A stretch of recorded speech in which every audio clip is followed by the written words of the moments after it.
now begin our event with the Sarva Dharma prayer by our school choir.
Buddham Sharanam Gacchami.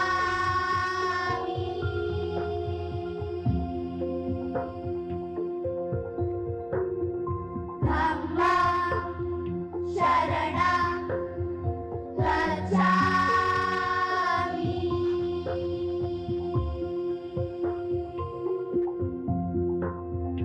Sangham Sharanam Gacchami.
Om Namo Arihandanam.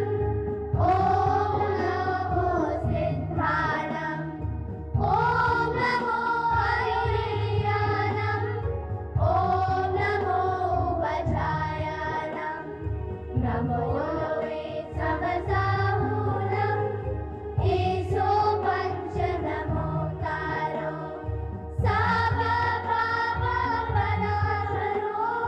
Makaranancha Samvese. Paramam Avaye Mangalam. Paramam Avaye Mangalam. Paramam Avaye Mangalam. Paramam Avaye Mangalam. Loka Samasta Sukhino Bhavatu. Sarve Jana Sukhino Bhavatu. Om Shanti Shanti Shanti. Robin S. Sharma quoted it right. Leadership is not about a title or a designation. It's about impact, influence, and inspiration. Impact involves getting results. Influence is about spreading the passion you have for your work. You have to inspire your teammates. Every great dream begins with a dreamer. Always remember, you have within you the strength, the patience, and the passion to reach for the stars to change the world. Hard work opens doors and shows the world that you are serious about being one of those rare and special human beings who use the fullness of their talents to do their very best. Today we have with us Mr. Swapnil Mishra, a banker by profession and teacher by choice, who holds the confluence of enterprise and social goals close to his heart.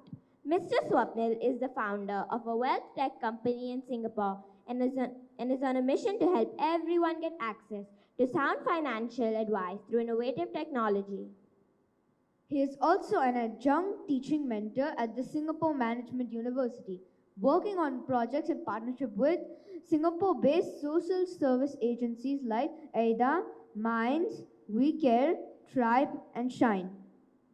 In his free time, Mr. Swapnil searches for challenges that help him venture into uncharted territories like running a marathon or hiking the remote Tasmanian marshlands.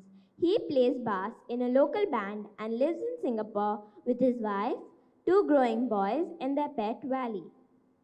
Mr. Swapnil recently published his second book, Freddy the Dog Rescuer in the Freddy series. Previously, he wrote the middle grade novel Freddy the Eager Fundraiser, published by Epigram Books. Over 1,000 copies of Freddy were recently ordered by MOE to be distributed to primary 3 and 4 students across Singapore. I am so excited to know more about Mr. Swapnil Mishra, and I'm sure all the students present here are also curious to know more about him. So, without much ado, let's call our guest on stage to address the students and teachers present here. Okay, so let me tell you a story. Do you want me to tell you a story, or do you want me to take you through a PowerPoint presentation with a lot of boring things? Story, okay, fine. Anyone else? Story? Okay, let's go with the story. So, once upon a time, the next one, please.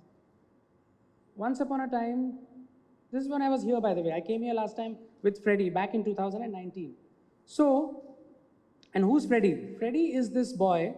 He's a 10-year-old boy who does all the fun things that 10-year-old kids do. Sorry, the next one, please. And Freddy loves to play. What game do you think he likes to play? Football. And what subject do you think he loves to study? Math?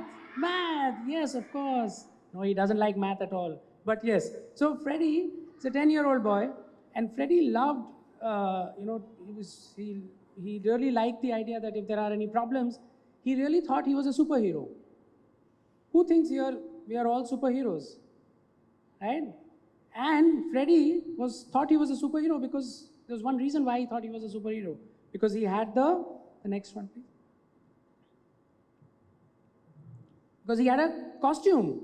So he had a Spider-Man costume. So even when he was doing chores in the house, he thought he's a superhero and he wanted to solve problems and fix things. So he helped when there was an earthquake in Nepal many, many years back. In 2015, there was an earthquake, and Freddy decided to help by working on a fundraiser. And through that fundraiser, he helped, next please, he helped the victims of the earthquake in Nepal through the fundraiser. So that's the story of Freddy. Now, Freddy has made some new friends. And who are these new friends that Freddy has made now? Let's see, who has he made? No, he made some new furry friends. So Freddy started going to an animal shelter, and he started making some friends. Do you want to guess how many stray dogs and cats are there in Singapore? 1,000? Dogs that are up for adoption?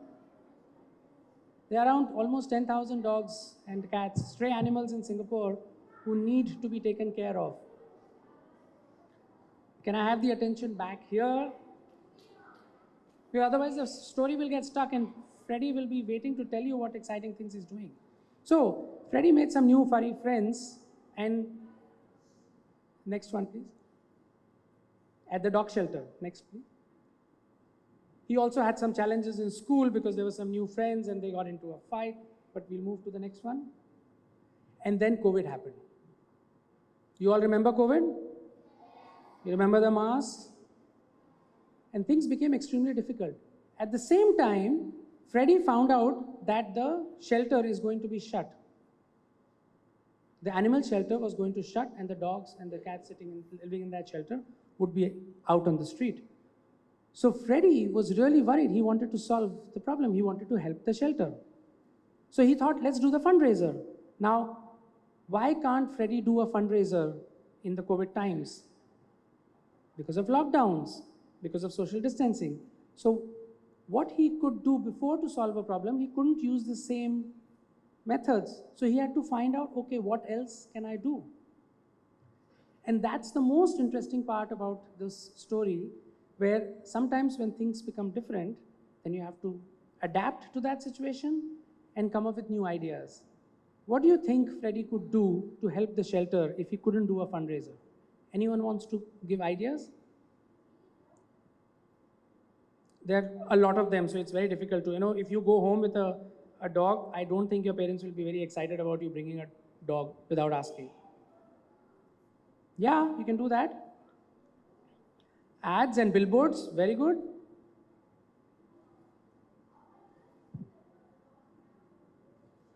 Yeah, you can take them, but you need to find foster parents for a dog. It's not so easy. Donate, yes. And how do you donate? How do you get people to donate? Advertisements, but that is just giving money. There's something else that you can do. Flyers. How many of you read a lot here? How many of you turn pages and do this and not this? Huh? We have to do more of this, turn pages and not scroll. So, now here's the hint. Reading, like you like reading books. And what is it that you can do if you like reading a book? You can buy, of course, yes. You can write. You can write a book. And that's what Freddie decided to do. So Freddie decided, can we have the next one? The next one, please. Next one, please. Sorry, next one. And the next one. And that's. So what Freddie decided to do was, because in COVID times he was not going to be able to do anything in terms of fundraiser, he decided to use his powerful skills of reading and writing and decided to write a book. And the book was what he sold for the purpose of raising money for the shelter. And so you realize that the reading is not just for the purpose of reading, but it's also to use it as a tool to help a fundraiser. And that's the story of Freddie, the dogged rescuer. It's a story of Freddie who's, and this is, by the way, this is real life. This was the actual book that was published, printed by a bunch of kids, yes, and they used it to raise around $4,000, $5,000 for a shelter in Singapore. And so this is the story that I wanted to share here with you, because this is about, it's somehow linked to reading, it's linked to writing, it's linked to using all the kinds of technology and tools that we have. So yeah, I think that's the story I wanted to share. Any questions? Do you think you would like to publish a book like this? Who likes writing over here? There are a lot of people writing. That's nice. So now you can actually write your own book. You can design your own book. All of this you can just design on all your devices that you have, whether it's a computer or a laptop. Yeah. Yeah. Thanks.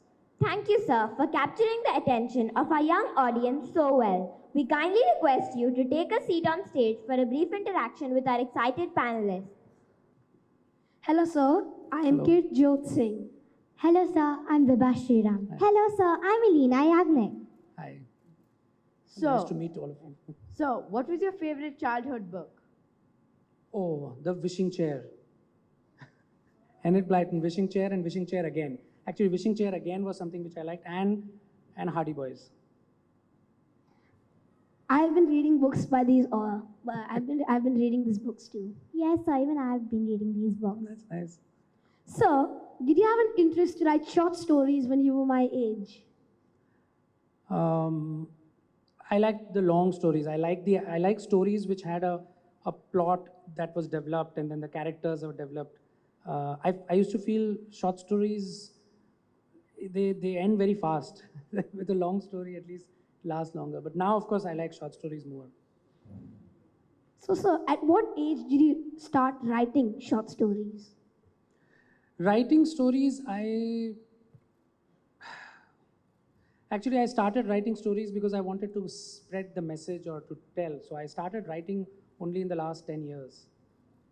Thank you, sir. Your answer motivates me to write. Sir, what do you think makes a good story? I would love to turn that and ask one of the young writers over here. But I think the plot, so in terms of once upon a day and then something happens. So the crisis, the definition of that is very crucial.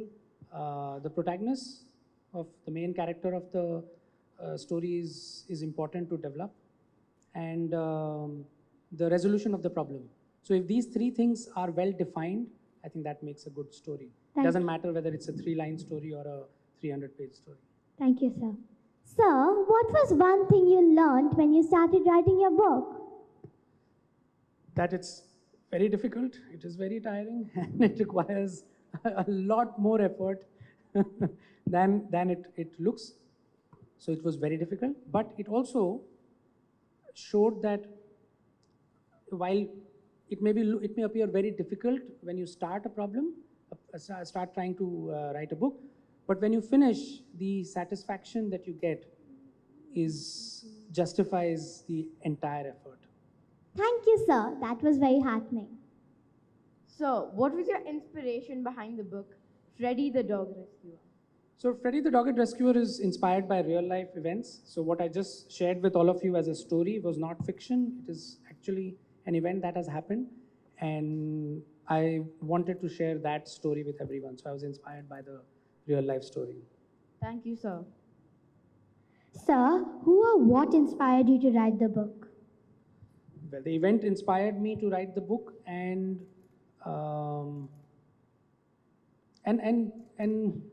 I would say the first book, I got a lot of positive feedback from children that they really liked the book.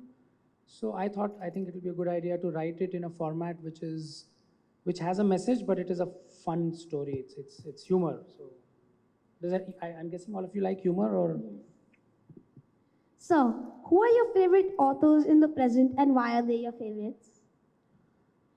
Right now, so as part of research, I had to do reading, by the way. So, reading is something that you will be doing for life. And I'm not talking about just reading reports for work, but even stories. So I read Geronimo Stilton. So that was then of course the Diary of a Wimpy Kid, Roald Dahl. So these are the authors that I have read as part of my writing work. So before you start writing, you need to also read. So I've been doing. I've been reading these authors, and Tom Gates. Yeah, that was the other one. I've been reading books by these authors too, and I've actually enjoyed them a lot. Yeah. Sir, can you please tell us some of the difficulties you had to overcome when writing the book? Is sticking to the discipline of doing it. So here what happens is, when you are in class or when you are doing your work, you have teachers to guide you and teachers to keep you on track. When you grow up, you don't have teachers to do that for you. So a lot of the discipline has to come from within, and that's a lot of effort. Thank you, sir. Your story teaches us to never give up. You must thank your teachers for keeping you on track. Sir. So, sir, how did you overcome these difficulties? So I did it by just fixing the amount of time that I would sit in front of my computer to write. There were some days that I couldn't write anything, but there were some days that I wrote a lot.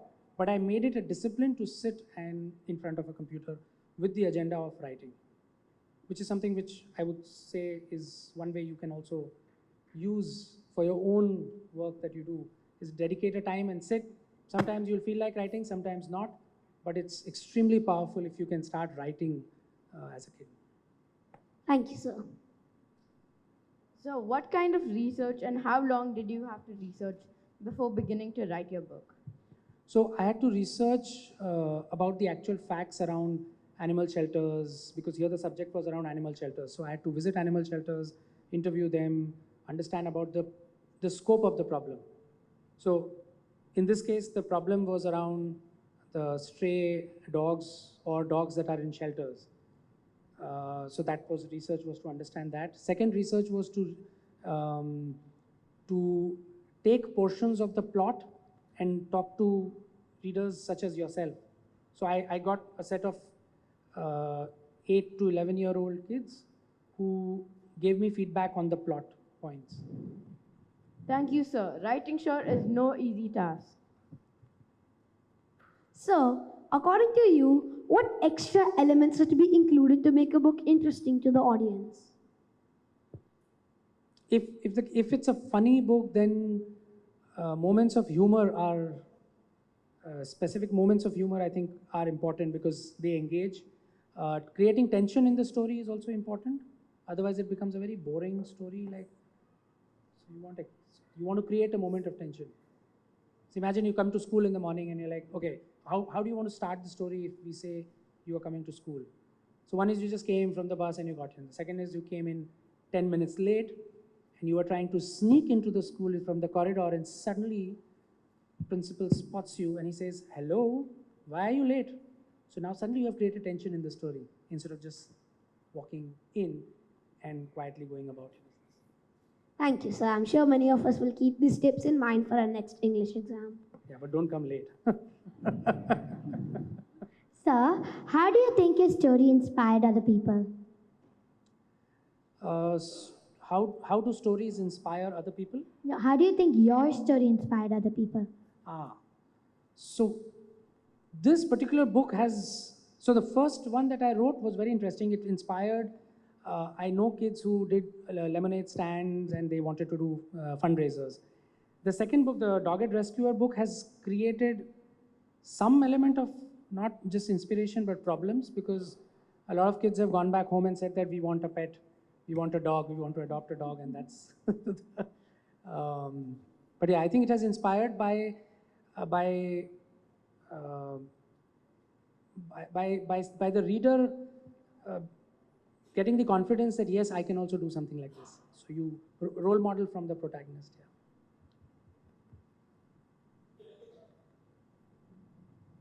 So, sir, do you have any suggestions to students like us who want to be writers? Well, there's just one thing which you have to do if you want to write, which is write. Get started. I think start writing is probably the most important thing. If you don't start, then you never know what's going to happen. So even if you don't know, just start writing. Thank you, sir. So, what difficulties do you think new and starting authors will face while writing the books? Rejection. So rejection is the most common. So the first book that I wrote, I sent it to at least 7 or 8 publishers and nobody even replied. So rejection is a very common for writers. And you just have to accept that and move on. So, how did your family help you in writing this book? So we have 2 boys, who are now 11 and 13. So, but they have been helping with the plot, because one of the things the mistake that I would end up making is make the book too serious, and they would help lighten it up. So yeah, so that they have helped me with that, and of course giving the confidence that yes, you can do. I'm sure your parents and teachers are also doing the same with giving the confidence that yes, you can do it. So, on these same lines, do your children aspire to become authors too? I don't think so. At least they have not expressed it like that. They like sports, so they play, and the younger one plays music, so he'll probably likes more of that. Yeah, so they haven't. But I've seen other kids, of course, doing that. And I hope over here it inspires to at least start writing. Wow, sir, that is interesting. Sir, have you faced in reality any incidents mentioned in the book? Yeah.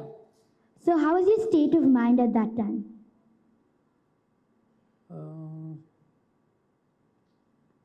So while writing the book, one of the stress or okay, so for me the moment is when the story is getting completed, and that time there is always a stress or a hesitation that maybe if I do a little bit more, it will become better. I don't know if you feel that when you're writing essays in school, in your exams or in your classroom, right? You write the whole essay and then you're like, okay, maybe if I make a little bit more changes, it'll get better. So you always have a feeling that what if it can be made better? And so yeah, that's the feeling that comes very strongly. Thank you, sir. So, sir, what type of book do you prefer to write? Fiction or non-fiction books? I struggle with non-fiction. And also, how many books have you written? I have written 2 so far, and there's a third book that is going to come out in the next 2 months, but that is for adults. It's on financial literacy. It's to tell you how to manage your money. Thank you, sir. That was indeed inspiring.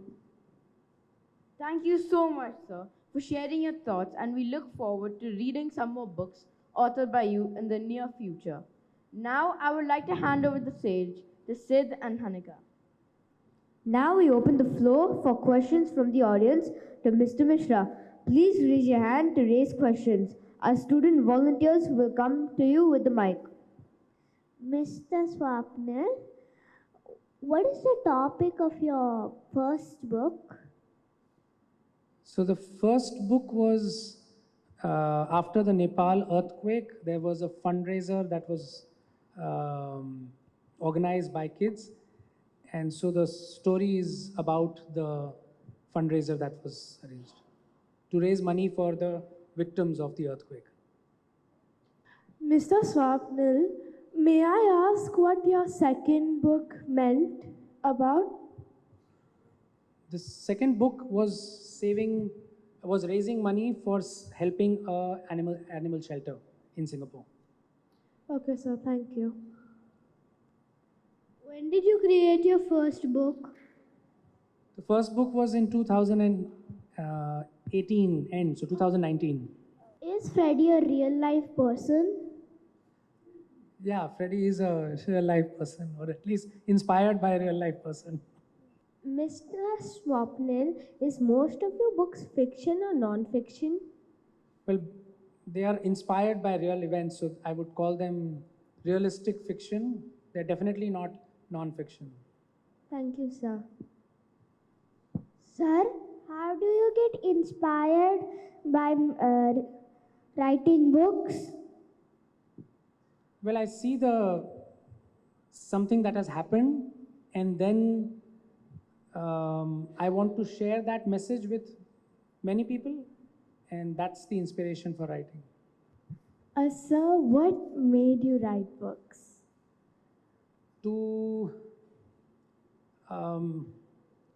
Actually, these books I've written to plant the idea for all of you that it's possible to take care of yourself, but also take care of others. Okay, thank you. Mr. Swapnil, how old were you when you made your first book? Ooh, I was old. I am old. But yeah, I was 45 when I wrote the first one. Has any author inspired you to write books? I've definitely read a lot of authors to get the idea that a story should be written. In this particular case, I like the humor of Diary of a Wimpy Kid, but I felt that you can use the same humor but have a different story or a messaging, and so that is. Yeah. Sir, I would like to ask, who inspired you to write? The story is inspired by real life events. Oh, okay. Thank you, sir. Mr. Swapnil, if you were to write a new book, what would the book be about? So I did have an idea, but in fact, let me share the idea with you since you've asked. One idea was to go to different schools and to actually make a collection of short stories on the basis of real stories that have happened by the students in schools. So to make a collection of short stories based on real life events of activities. So that's an idea but even to publish that idea, you have to first make a proposal, you have to do a lot of work. And I need the help from schools for doing that, 4-5 schools. Mr. Swapnil, at what age did you get the passion of writing? Much late. It was only in the last 10 years. So the idea of writing came from the desire to share. And writing is a way to share. Okay, thank you, sir. So, who were your childhood favorite authors? Childhood, you asked me this question before. Sir, we asked you your present. Sure. But who were your favorites when you were a child? That was, Hardy Boys and Enid Blyton. I used to like them. Thank you, Mr. Mishra, for interacting with our audience and your thought-provoking responses. We are sure that all of us gathered here aspire to work on our passions with dedication. We wish you success and hope to read more books in the Freddy series. Thank you so much. Thank you for being with us and inspiring our friends. May I now request our IBPYP coordinator, Ms. Odaya, to come up on stage and present a token of appreciation to Mr. Mishra. It is a potted plant which represents our school theme, Innovative, Green and Happy School.